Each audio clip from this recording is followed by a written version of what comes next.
नमस्कार दोस्तों, आज हम प्रारंभ करने जा रहे हैं पीजीडीसीए एवं डीसीए के जो कोर्स है internet and web page designing का। इसकी एक series one by one chapter unit wise हम इसके डिटेल आपको बताएंगे। तो अगर आपने हमारा चैनल सब्सक्राइब नहीं किया है तो आप सब्सक्राइब जरूर कर लें ताकि अगले चैप्टर का नोटिफिकेशन आप तक पहुंच सके। आज हम चर्चा करेंगे internet and web page designing में कि आखिर इंटरनेट है क्या। तो इंटरनेट एक प्रकार से नेटवर्क है, मतलब विभिन्न कंप्यूटरों, दो या दो से ज़्यादा कंप्यूटरों का जो समूह है इसे हम इंटरनेट कहते हैं। दो या दो से ज़्यादा जो कंप्यूटर हैं वो आपस में किसी न किसी माध्यम से आपस में एक दूसरे से जुड़े हुए हैं। माध्यम की अगर हम बात करें तो माध्यम वायरलेस हो सकता है या फिर आपका केबल हो सकता है। केबल भी अलग अलग प्रकार की होती है। तो एक प्रकार से दो या दो से ज़्यादा कंप्यूटर अगर आपस में जुड़कर किसी न किसी माध्यम से आपस में जुड़कर सूचनाओं का आदान प्रदान कर रहे हैं तो ऐसे सिस्टम को हम इंटरनेट कहेंगे। अगर हम इसे परिभाषा के रूप में लें तो सामाजिक दृष्टिकोण से इंटरनेट एक ऐसा उपकरण है जिसके माध्यम से लाखों लोग संचार स्थापित करने के साथ ही अपने विचारों और सूचनाओं का आदान प्रदान कर रहे हैं। तो इसका एग्जाम्पल जैसे आपका फेसबुक है और व्हाट्सएप है, ट्विटर है, इसमें सूचनाओं का आदान प्रदान कर रहे हैं बहुत सारे लोग मिलकर। तो ये सामाजिक दृष्टिकोण हुआ कि इंटरनेट में लाखों लोग आपस में सूचनाओं का आदान प्रदान कर रहे हैं। इंटरनेट का अगर दूसरा पहलू देखें व्यवहारिक, मनोरंजन और व्यावसायिक दृष्टिकोण से, तो इंटरनेट सूचनाओं का एक विशाल संकलन है जिसे इलेक्ट्रॉनिक रूप में खोजा या प्राप्त किया जा सकता है।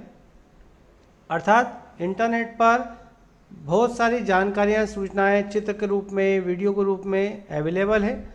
व्यक्ति सूचनाओं को प्राप्त कर सकता है और अपने व्यावहारिक रूप से या मनोरंजन के रूप में इसका उपयोग कर सकता है। कई सॉफ्टवेयर हम डाउनलोड करते हैं तो ये सारा जो सिस्टम है इंटरनेट के माध्यम से हमें प्राप्त होता है। तो यह एक इंटरनेट सिस्टम का एक तरीका हुआ। तीसरा, अगर तकनीकी दृष्टिकोण से देखें तो जो हम बात कर रहे हैं तो इंटरनेट हजारों कंप्यूटर नेटवर्क का एक नेटवर्क है, मतलब अलग अलग नेटवर्क इसमें जुड़े हुए हैं। सभी नेटवर्क एक साथ मिलकर लाखों कंप्यूटर सिस्टम के नेटवर्क का निर्माण करते हैं। ये कंप्यूटर तथा नेटवर्क एक ही नियमों के अनुसार डेटा का आदान प्रदान करते हैं। यदि आपने अभी तक हमारा चैनल सब्सक्राइब नहीं किया है तो सब्सक्राइब जरूर कर लें।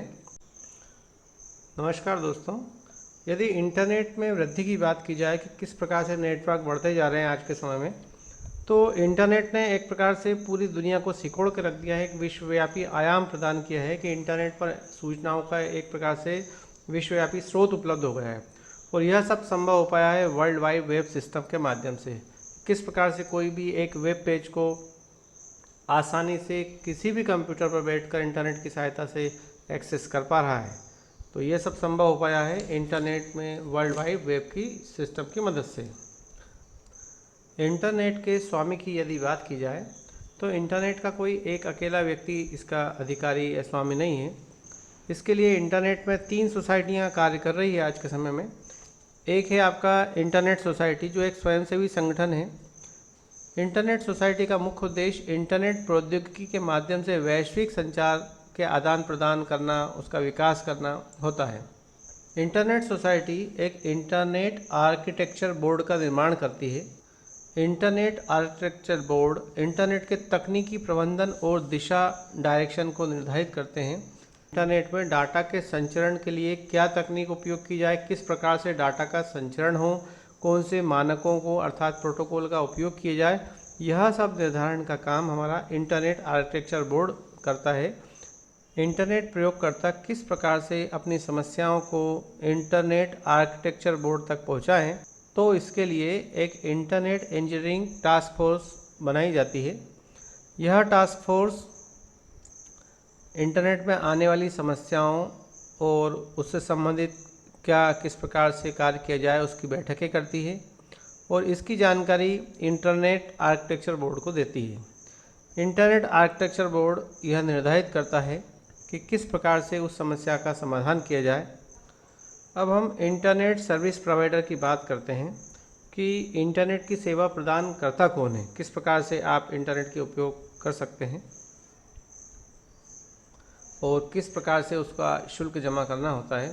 तो विद्यालय हुआ, विश्वविद्यालय हुआ, या कोई कंपनी है या कोई भी व्यक्ति है, अपना जो कनेक्शन है उसका भुगतान जो क्षेत्रीय नेटवर्क होते हैं उन्हें करता है, जैसे एयरटेल है और आपका BSNL है, आइडिया है। ये कंपनियां एक प्रकार से इंटरनेट सर्विस प्रोवाइडर का काम कर रही हैं।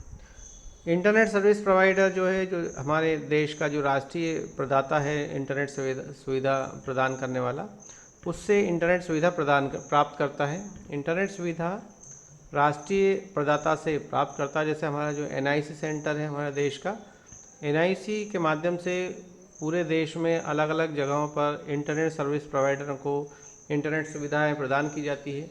इंटरनेट सर्विस प्रोवाइडर प्रयोक्ताओं को, जो स्कूल है, विद्यालय या कंपनियां हैं या कोई व्यक्ति है, उनको इंटरनेट सुविधाएं प्रदान करते हैं। तो इस प्रकार से इंटरनेट सेवाएं प्रदान की जाती है। यदि हम इंटरनेट के शुल्क की बात करें कि किस प्रकार से कितना शुल्क किसको देना होता है, तो यह डिपेंड करता है आपके इंटरनेट प्लान के ऊपर कि प्रयोक्ता ने कितना डाटा प्राप्त करने हेतु कनेक्शन ले रखा है, प्लान ले रखा है, उसके अनुसार इसको शुल्क का भुगतान करना होता है। तो दोस्तों, यदि आपको इंटरनेट से संबंधित जानकारी पसंद आई हो और आगे की हमारी सीरीज़ आपको देखना है, तो इसके लिए नोटिफिकेशन आप तक आसानी से पहुंच जाए, इसके लिए आप हमारा चैनल को सब्सक्राइब करें और जानकारी अच्छी लगे तो आप इसको लाइक करें, शेयर करें। धन्यवाद।